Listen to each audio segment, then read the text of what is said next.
Hello everyone, this is Vivek and welcome back to temperament of traders. देखते हैं आज के मेजर ट्रेड्स क्या रहे और उसके पीछे का लॉजिक क्या था। सो बैंक निफ्टी और निफ्टी आप देखेंगे ऑलमोस्ट यहाँ पे दोनों फ्लैट ओपन हुआ और इनिशियली कुछ वोलाटिलिटी जरूर क्रिएट किया था मार्केट, क्योंकि लास्ट दिन एक डायरेक्शनल मूव आया था और उसके बाद से थोड़ा रहता है प्रॉफिट बुकिंग का और फिर डायरेक्शनल सेलिंग का कि कंटिन्यू होगा कि नहीं, जिसकी वजह से थोड़ा कंफ्यूजन रहता है हमेशा इनिशियल आवर में। और यहाँ पे देखेंगे उसके बाद से एक प्रॉफिट बुकिंग आया था। लास्ट में आप देखेंगे कि प्रॉफिट बुकिंग के बाद यहाँ पे जब मार्केट सस्टेन हुआ सेकेंड हाफ में, तो एक छोटा सा शॉर्ट कवरिंग भी देखने को मिला था बैंक निफ्टी में।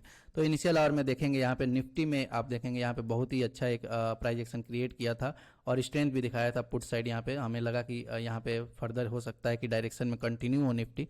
यहाँ पे मैंने भी एक ट्रेड लिया था और ट्रैप हुआ था। यहाँ पे आप देखेंगे जो फर्स्ट ट्रेड मैंने लिया था यहाँ पे 600 क्वांटिटी में, फिर यहाँ पे ऐड किया था और उसके बाद से यहाँ पे लॉस में बुक करना पड़ा था जैसे ही नहीं सस्टेन हुआ तो ये चीज़ हुआ। उसके बाद से आप देखेंगे यहाँ कॉल साइड आप देखेंगे एक अच्छा बैंक निफ्टी में स्ट्रेंथ दिखा। यहाँ पे बहुत सारे स्ट्रेंथ यहाँ पे क्रिएट तो हो रहे थे, लेकिन प्रॉफिट बुकिंग में यही कई बार होता है कि कंटिन्यूएशन में हमें फर्दर नहीं मिलते हैं, जबकि शॉर्ट कवरिंग में आप देखेंगे कि फॉलोअप्स मोमेंटम मिलते हैं। तो ये डिफरेंस होता है हमेशा। प्रॉफिट बुकिंग हो सकता है थोड़ा स्मूथ ना चले, क्योंकि फर्दर यहाँ पे कॉल सेलर्स फिर एक्टिव रहते हैं कि जैसे एक अच्छा प्राइस मिलता है वहां से कॉल सेलिंग स्टार्ट कर देते हैं। लेकिन हाँ, शॉर्ट कवरिंग जब भी होता है तो आपको फॉलोअप्स कैंडल्स जरूर देखने को मिलते हैं। तो ये चीज़ थोड़ा आप समझने की कोशिश करिएगा कि शॉर्ट कवरिंग में और प्रॉफिट बुकिंग में डिफरेंस क्या होता है जब भी एक डायरेक्शनल मार्केट हमें मिलता है। तो इनिशियल आवर में यहाँ पे देखेंगे कई सारे प्रॉफिट बुकिंग आए। यहाँ पे मैंने भी यहाँ पे कुछ कॉल साइड ट्रेड बनाए थे। यहाँ पे पहला ट्रेड लिया था, उसके बाद से जैसे सस्टेन नहीं हो रहे थे मोमेंटम, मुझे बुक करना पड़ रहा था। सेकेंड ट्रेड में भी ऐसा ही हुआ था। यहाँ पे देखेंगे कि मैंने ट्रेड लिया था, उसके बाद से धीरे धीरे करके उसको बुक करना पड़ा जब देखा मोमेंटम फेड हो रहा है तो। और थर्ड ट्रेड में यहाँ पे शॉर्ट कवरिंग में लिया था, लेकिन यहाँ पे मैंने ज़्यादा रिस्क नहीं लिया था क्योंकि ऑलरेडी यहाँ एक प्रॉफिट हो चुका था, वो भी लॉस से रिकवर होने के बाद। तो यहाँ पे मैंने ज़्यादा रिस्क नहीं लिया था, छोटे क्वांटिटी में ट्रेड लिया और जल्दी प्रॉफिट बुक किया। उसके बाद से जैसे ही लगा कि यहाँ पे सस्टेन नहीं होगा मोमेंटम या फिर एक प्रॉफिट मिल गया है, तो यहाँ पे मैंने थोड़ा वो बुक कर लिया था प्रॉफिट। यहाँ पे आप देखेंगे तो कई बार ऐसा होता है जब भी आप एक अच्छा सिग्निफिकेंट प्रॉफिट कर लेते हो तो वहाँ पे थोड़ा सा आपको अलर्ट रहना चाहिए ऐसे दिन, खासकर जब मार्केट में एक डायरेक्शनल मूव आया हो तो हमें नहीं पता रहता है कि शॉर्ट कवरिंग है या फिर प्रॉफिट बुकिंग है। तो वहाँ पे थोड़ा कन्फ्यूजन क्रिएट होता है और मार्केट में देखेंगे बहुत ही स्ट्रांग मोमेंटम यहाँ पे नहीं देखने को मिला। यहाँ पे बाद में देखेंगे कि लास्ट हाफ आवर में यहाँ पे मोमेंटम फिर कंटिन्यू नहीं हुआ शॉर्ट कवरिंग का। यहाँ पे देखेंगे जो ओवाई डाटा है यहाँ पे 51,000 पे अभी भी कॉल सेलर्स बने हुए हैं और इस चीज़ से हमें थोड़ा सा सीखना चाहिए कि यहाँ पे एक्चुअली यहाँ पे कॉल सेलर्स अभी भी अगर बने हुए हैं तो ये हमारे लिए एक अलर्ट का भी सिचुएशन है ऑप्शन बाइंग में और एक अपॉर्चुनिटी का भी सिचुएशन क्रिएट हो सकता है।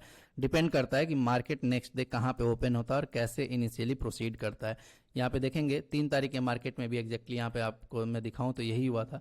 बहुत सारे लोगों को लगा था ये बहुत ही एक स्ट्रांग ब्रेकआउट मिला है, लेकिन यहाँ पे मैंने शाम को उस दिन भी पोजीशन दिखा था तो 51,500 के लेवल पे जो कॉल सेलर्स थे, जो ओआई बिल्डअप था वो काफी सिग्निफिकेंट नंबर में था और ज्यादा अनवाइंडिंग हुआ नहीं था। इवन मार्केट 51,750 के आसपास भी चला गया था तब भी।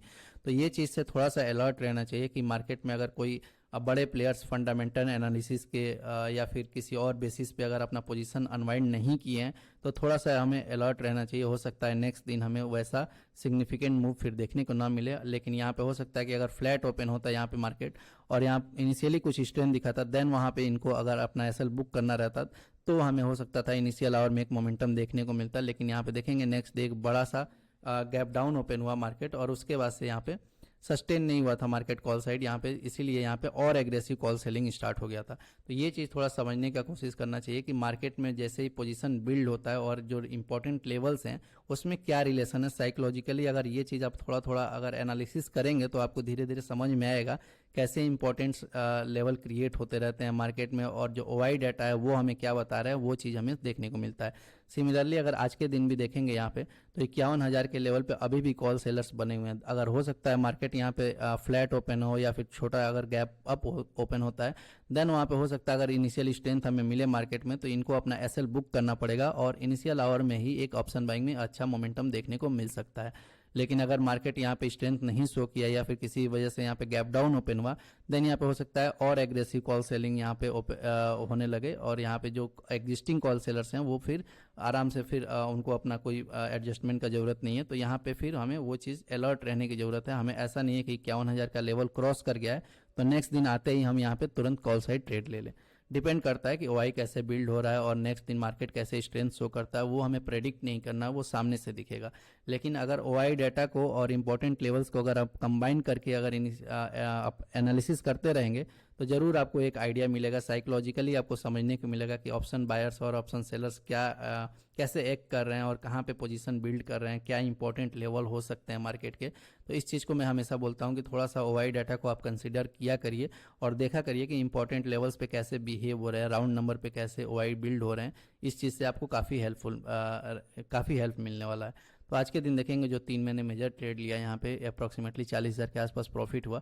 इनिशियली 17,000 का लॉस था यहाँ पे, तो उसके बाद जो प्रॉफिट हुआ एक अच्छा प्रॉफिट हुआ था यहाँ पे कॉल साइड, जिसके वजह से हम ओवरऑल प्रॉफिट में आए थे। इसी वजह से लास्ट में जो मोमेंटम आया था बहुत ज़्यादा रिस्क नहीं ले पाया मैं भी, क्योंकि यहाँ पे क्या होता है कई बार आप निगेटिव में जाते हो और वहाँ से पॉजिटिव आते हो, तो आपको थोड़ा साइकोलॉजिकली भी थोड़ा सोचना पड़ता है कि यहाँ से फिर से निगेटिव नहीं जा सकते।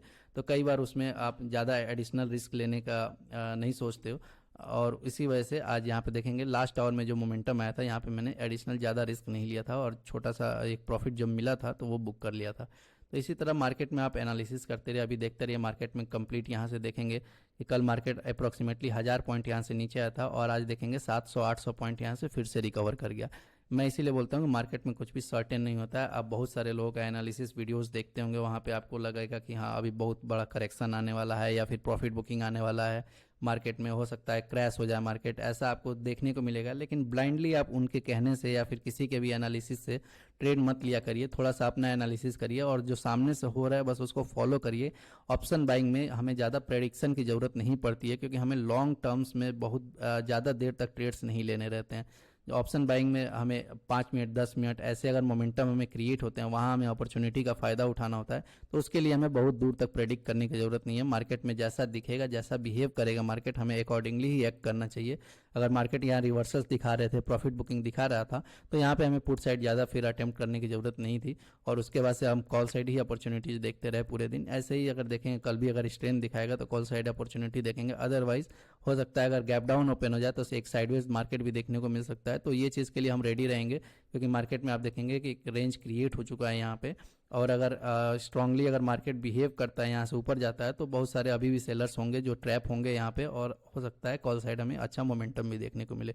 तो वेट करेंगे, देखेंगे मार्केट जैसा बिहेव करेगा वैसा हम एक्ट करेंगे, कोई प्रेडिक्शन नहीं करेंगे। और ज़्यादातर यही होता है कि इनिशियल डेज में हमें प्रेडिक्शन पे नहीं जाना चाहिए, और ये चीज़ मैं रिपीटेडली बोलता हूँ कि आप देखते रहिए मार्केट को, आपको मोमेंटम्स दिखेंगे, जहाँ मोमेंटम सस्टेन नहीं होगा वो भी दिखेगा आपको, जो मोमेंटम आप फॉलोअप देगा वहाँ पे भी आपको दिख जाएगा। तो उस चीज़ का आप अपॉर्चुनिटी का फ़ायदा उठाने की कोशिश करिए, थोड़ा सा क्वांटिटी मैनेजमेंट पर वर्क करते रहिए, आप ओवरऑल फिर प्रॉफिटेबल बन पाएंगे। तो इस चीज़ पे थोड़ा सही डायरेक्शन में वर्क करिए, ज़्यादा हमें प्रेडिक्ट करने की ज़रूरत नहीं है कि मार्केट क्रैश होगा, कहाँ होगा, कितना करेक्ट होगा, वो चीज़ पे ज़्यादा फोकस मत करिए अगर आप ऑप्शन बायर हैं तो, क्योंकि वहाँ पे कोई फ़ायदा नहीं है। ऑप्शन बाइंग में अगर देखेंगे तो छोटे छोटे मोमेंटम ही कैप्चर करने रहते हैं और वही हमारे लिए काफ़ी सिग्निफिकेंट हो जाते हैं अगर उस चीज़ का हम प्रॉफिट अगर ले पाएँ तो वहाँ पे वही चीज़ हमारा फोकस रहेगा। देखेंगे मार्केट कैसा बिहेव कर रहा है। और आई होप ये वीडियो आपको अच्छा लगा होगा। वीडियो अच्छा लगा तो please like the video, channel पर आए तो please subscribe the channel. Thank you.